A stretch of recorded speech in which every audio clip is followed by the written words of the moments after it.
રાધનપુર ખાતે આમ આદમી પાર્ટી દ્વારા વિસાવદરમાં આમ આદમી પાર્ટીના ગોપાલ ઇટાલિયાના વિજયને લઈને ઉજવણી કરવામાં આવી હતી। રાધનપુર ખાતે આવેલા હાઈવે 4 રસ્તા પર રામલલા ચોક ખાતે રાધનપુર શહેર અને તાલુકાના આમ આદમી પાર્ટીના કાર્યકર્તાઓ દ્વારા ઉજવણી કરાઈ હતી। વિસાવદર વિધાનસભાની અંદર આમ આદમી પાર્ટીના ઉમેદવાર ગોપાલ ઇટાલિયાની ભવ્ય જીત થઈ હતી। રાધનપુર હાઈવે ઉપર આમ આદમી પાર્ટીના કાર્યકર્તાઓ દ્વારા મોટી સંખ્યામાં આમ આદમી પાર્ટીના કાર્યકર્તાઓ, રાધનપુર તાલુકાના આમ આદમી પાર્ટીના પ્રમુખ, શહેરમાં આમ આદમી પાર્ટીના પ્રમુખ અને અન્ય હોદ્દેદારો ઉપસ્થિત રહી આમ આદમી પાર્ટીના વિજયને વધાવી લીધો હતો। જે.કે. સિંહ ગુજરાતી સાથે મનુ ઠક્કર, રાધનપુર। ગુજરાતની પેટા ચૂંટણી કડી અને વિસાવદર, એના અંદર વિસાવદરની અંદર ગોપાલભાઈ ઇટાલિયા ખૂબ જંગી બહુમતીથી વિજય બન્યા છે।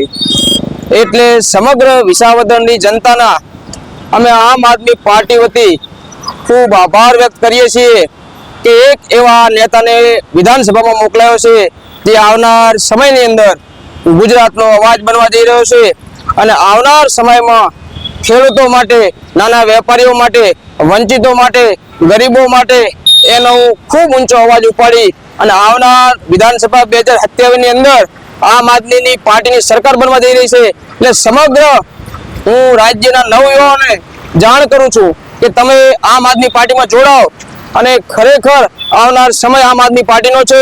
એટલા માટે અમે કડી અને વિસાવદરની તમામ જનતાનો ખૂબ આભાર માનીએ છીએ અને વિસાવદરમાં ખૂબ બહુમતીથી ગોપાલ ઇટાલિયા વિજય બન્યા છે એ બદલ અમે આમ આદમી પાર્ટીના તમામ અમારા કાર્યકર્તા અશોકભાઈ, મહેશજી, હિતેશભાઈ, જે લોકો અમારી સાથે આમ આદમી પાર્ટી હાથમાં જોડાયેલા તમામ એમનો આભાર માનીએ છીએ। જય હિન્દ, જય ભારત।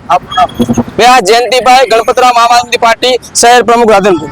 माता की जय जवान जय किसान, जय जवान जय किसान।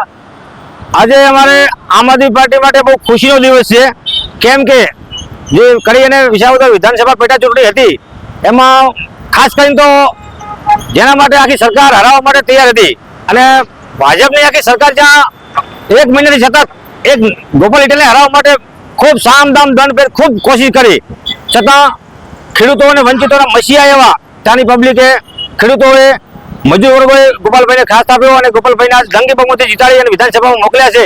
એ માટે બહુ ખુશીનો દિવસ છે અને આવનારો સમય પરિવર્તનનો છે અને ગુજરાતની પ્રજા હવે જાણી ચૂકી છે કે હવે પછી કોંગ્રેસ કે ભાજપ એક ચાલે નથી। હવે આમ આદમી પાર્ટી છે કે જે ગરીબ લોકોનો અવાજ બની શકે તેમ છે। ખૂબ ખૂબ આભાર વિસાવદર પબ્લિકનો। જય જવાન, જય કિસાન।